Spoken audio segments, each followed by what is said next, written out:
Hi, Nicole Brule-Walker here. If you have listened to my podcast and you're looking for the video accompaniment to this week's episode on why doesn't stretching work, and this is one of the alternative exercises that I suggested in my podcast, if you've just stumbled across me by either subscribing to my channel or you've just found me, there will be some additional videos coming out this week that are along the same lines.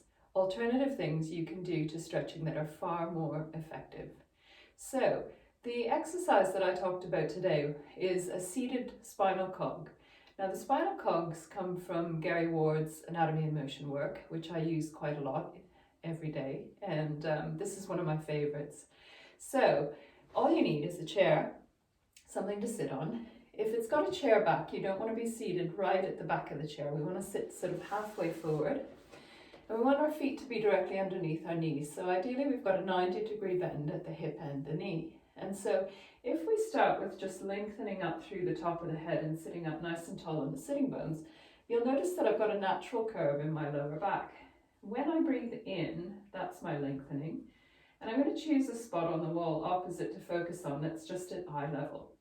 And when I breathe out, I don't want to tuck my chin down to my chest. I'm going to keep looking forward. And I'm going to try to round my back towards the back of the chair. On the in-breath, I'm going to sit up nice and tall again.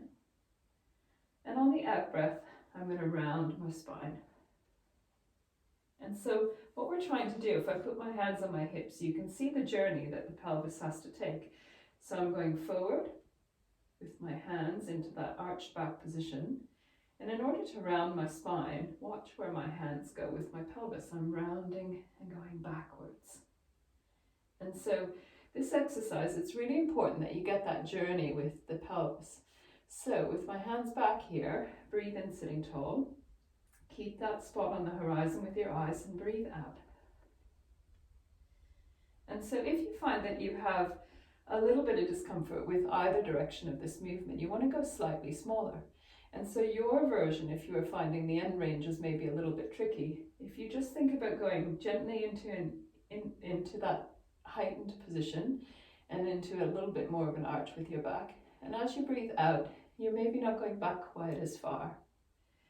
And so you work within that range and you try to gradually improve that as you go along. And so in an ideal world, you'd want to be doing this 2 or 3 times a day, and only sort of maybe 8 or 10 repetitions. You could do more, but you could also do a lot less, and you could still see an improvement. Now with this, instead of just working on spinal mobility and our lower back, you're getting the added benefit of working through the mid-back and through the neck. You're also getting some movement at the hips and the pelvis, so you're affecting the quadriceps, the hamstrings, your hip flexors, all from just this one exercise. And so what single stretch can give you that? There aren't very many. So you'll start to understand through this series why stretching doesn't work. So I hope you've enjoyed it. Use it, let me know how you get on in the comments, and follow me in my podcast for more information.